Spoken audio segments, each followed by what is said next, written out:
যা পাখি উড়তে দিলাম তোরে, যা যা যা যা খুঁজে নে অন্য কোনো বাসা। এখন রনের মনে বহুত কষ্ট হচ্ছে ভাইরে। আমি জানি তো তুই পিতির জন্য, তুমি পিতির জন্য অনেক কষ্ট পাচ্ছ, কিন্তু তুমি ভাঙবে তবে মচকাবে না। অবশ্যই এটা তোমার দোষ নয়, তোমাকে অপমান করেছে, মুখের সামনে দরজা লাগিয়ে দিয়েছে, তাই জন্য তুমিও যেতে যাচ্ছ না। কিন্তু পিথি, এই যে ভাই কষ্ট পাচ্ছে, তোমার ভালো লাগছে তো? তুমি পাচ্ছ না রনকে ছেড়ে থাকতে, আর রনও পাচ্ছে না তোমায় ছেড়ে থাকতে, কারণ না আমাদের কাছে তো সবই খবর থাকে, তাই না? চলো বন্ধুরা, পুরো ভিডিওটা দেখতে থাকো, কেউ স্কিপ করো না।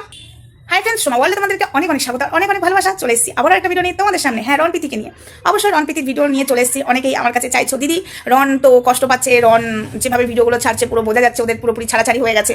হ্যাঁ, ছাড়াছাড়ি তো হয়েছে, ডিভোর্স হয়নি, আলাদা দুজনা রয়েছে, ও পাহাড়ে রয়েছে, ও কলকাতায় আছে, সেটা তো আমরা দেখতেই পাচ্ছি। ডিভোর্সটা কিন্তু হয়নি। কেন যে ডিভোর্সটা হচ্ছে না আমি বুঝতে পারছি না। যেদিন ডিভোর্সটা হবে সেদিন তো বলবোই, সেদিন তো আমার রূপ আমি দেখাবো, কিন্তু ডিভোর্স এরা কিছুতেই করতে চাইছে না। ব্যাপারটা কি?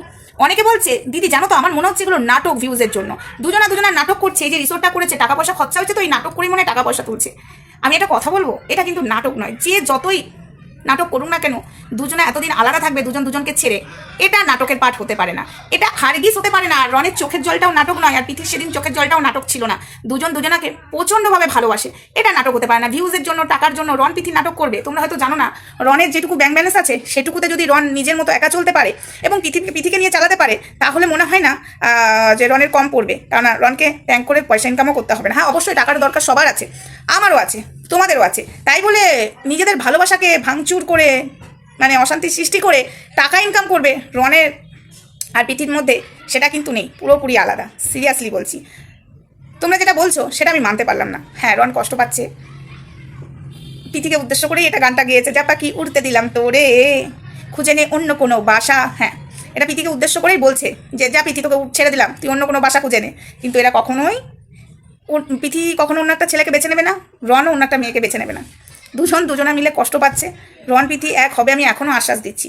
এরপরে যদি এক না হয়, তাহলে বুঝবো এদের ভালোবাসাটাই মিথ্যা ছিল, নাটক ছিল, আমি ভুল ছিলাম, এটা আমি বুঝবো। রন ভীষণভাবে কষ্ট পাচ্ছে, ভেঙে পড়ছে ওর ভিডিওগুলো দেখে, বুঝতে পারছি। পিথি বোন, একবার ডেকে নে না ভাই, একবার ডেকে নে বোন, ভাইকে তুই ডেকে নে। দেখ ভাই ছুটে চলে যাবে, সব কিছু ভুলে যাবে, ভাই কিন্তু যাওয়ার জন্য বসে আছে। তুই মুখের সামনে দরজা লাগিয়ে দিয়েছিলিস বলেই কিন্তু রন ভাই যেতে পারছে না, খুব গায়ে লেগেছে। একটা ছেলে যখন মানে প্রচণ্ডভাবে ভেঙে পড়ে, তখন আঁকড়ে ধরার চেষ্টা করে ভালোবাসার মানুষের, কিন্তু সেই ভালোবাসার মানুষ যখন এইরকম অপমান করে, মুখের সামনে দরজা লাগিয়ে দেয়, তখন সেই ব্যক্তিটা কিন্তু কঠোর পাথর হয়ে যায়। ঠিক আছে, তখন যে আঘাতটা লাগে, সেই আঘাতটা কিন্তু চট করে সরানো যায় না। পিথি, আমি এবার পিথিকে বোঝাবো, রনের দিকটা আমি বুঝেছি। এবার পিথি, রনের দিক থেকে রন ঠিক আছে, তুই একবার ডেকে নে, একবার নিজের কাছে ডেকে নে। আমি জানি দুজনের কথাই শুনে উঠছে বসছে রন, রন নয় পিথি। আমি সেই নাম দুটো নিতে চাই না এখন, কারণ নিতে গেলে এখনই আবার বোনের সাথে লেগে যাবে ঝগড়া, বিশাল কিছু হয়ে যাবে। আমি জানি না তাদের কি ফায়দা আছে, আমি জানি না কি ফায়দা নিয়ে বোনকে রনের পাশ থেকে সরাচ্ছে নিজেদের ফায়দার জন্য, আমি সেটা বুঝতে পারছি। তাও আমি একটাই কথা বলবো পিথি বোনকে, যে বোন রনকে ডেকে নে। এত কষ্ট আমাদেরও সহ্য হচ্ছে না রনের, নিতে পারছি না এই কষ্টটা, প্লিজ বোন, অনেক হয়েছে, আর না। এবার দুজনে এক হয়ে থাক, বিয়েটা করে নে, এবার বিয়েটা করে নে, দুজনে এক থাক, একই সঙ্গে সংসার কর, এটুকুই বলবো, আর কিচ্ছু বলবো না। ভেতরে যেগুলো ঘটে যাচ্ছে এখনো হচ্ছে, না রন বলতে পারছে না, পিথি বলতে পারছে না, রনের ফ্যামিলি বলতে পারছে না, পিথির ফ্যামিলি বলতে পারছে, সবাই সবটা জানতে পারছে। যারা ভেতরের খবর জানে, ভেতরে ছাড়ো, এই বিষয়টা আমার না বলাই উচিত, বলতে অনেক কিছু বলে দেবো, বুঝতে পারছি। এগুলো সব মিটিয়ে নিয়ে নিজেরা এক কাজ কর, কারোর কথায় কান দিস না।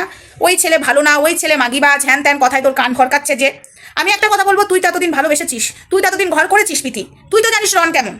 যদি রন মাগিবাজি হতো, তাহলে ও মাগিবাজি করতো, তোর জন্য এখন কষ্ট পেতো না। যেসব ছেলে মাগিবাজি হয়, একটা গেলেও একটা ছাড়লেও তাদের কষ্ট হয় না, তারা ঠিক মাগিবাজি করবে, কিন্তু রন তো সেটা নয়। পিথি যার কথায় নাচানাচি হচ্ছে, সে তার কথাও কান না দিয়ে দৌড়ে চলে যায় রনের কাছে, না রনকে ডেকে নে, নিজেরা থাক। তোর ফ্যামিলি বা রনের ফ্যামিলির দরকার নেই মাঝখানে। হ্যাঁ, অবশ্যই ফ্যামিলির সাথে সম্পর্ক কেন রাখবি না, অবশ্যই রাখবি, যাবি, কিন্তু নিজেরা দুজনে ঠিক থাক। বিষয়টা বন্ধুরা হালকা হলেও তোমরা বুঝতে পারছো আমার কথার চলে।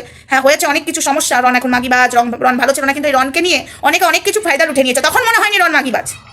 রনের ক্যারেক্টার নিয়ে কথা বলে পিথির কান ভরকানো হচ্ছে। এইদিকে আগে কান ভরকাতো রায়বাগিনী ননদিনী, এখন অন্যজন ভরকাচ্ছে। কি লাভ? কিছুই লাভ না।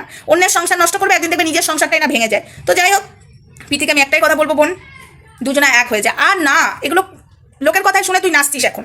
কি হচ্ছে? আজকে যখন তোর বদনাম করে দিয়েছিল তোর এক্স বয়ফ্রেন্ড, তোর ফ্যামিলিও কিন্তু তোকে ঠিক করে গাইড দিতে পারেনি, তোর ফ্যামিলিও কিন্তু সেই বদনামটা তোর গা থেকে সরাতে পারেনি। এই রনি তোর হাতটা ধরেছিল, তোর তখন বাড়ির লোক কিন্তু সেইভাবে শক্ত করে হাত ধরেনি, তোর রনি ধরেছিল, রনি তোকে আজকে ভালো জায়গা দিয়েছে। আজকে তুই রনকে ছেড়ে লোকের কথাই নাচছিস। আমি আজকে যখন শুনলাম না বিষয়গুলো, আমি দেখলাম না একটা ভিডিও করার দরকার, ভিডিওর মাধ্যমেই বলি। তো যাই হোক বন্ধুরা, আমার ভিডিওটা এটুকুই ছিল। পিথিকে একটাই কথা বোঝাবো, ভাইকে ডেকে নে, নিজের যেসব কথায় লোকের কথায় চলছিস তারা একদিন তোকেও ছেড়ে দেবে। তোকে এখন ব্যবহার করছে, যেরকম তোর এক্স বয়ফ্রেন্ড তোর ফটো লাগিয়ে ইনকাম করছে, সেরকমই আমি নাম বলতে চাই না, আমি কিছুই বলতে চাই না আকারে ইঙ্গিতে, কিন্তু যাদের কথায় তুই চলছিস তোকে ব্যবহার করে টাকা ইনকাম করছে, আর কিছু নয়। চলো সবাই ভালো থেকো, সুস্থ থেকো, দেখা হচ্ছে নেক্সট ভিডিওতে। ততক্ষণ আমার সঙ্গে থেকো। আর রনপিতিকে বলবো তোরা দুজনে এক হয়ে যা, লোকের কথায় শুনে আজকে নিজেদের সম্পর্কটাকে এইভাবে নষ্ট করিস না, ঠুনকো হতে দিস না, আমি এটুকুই বলবো।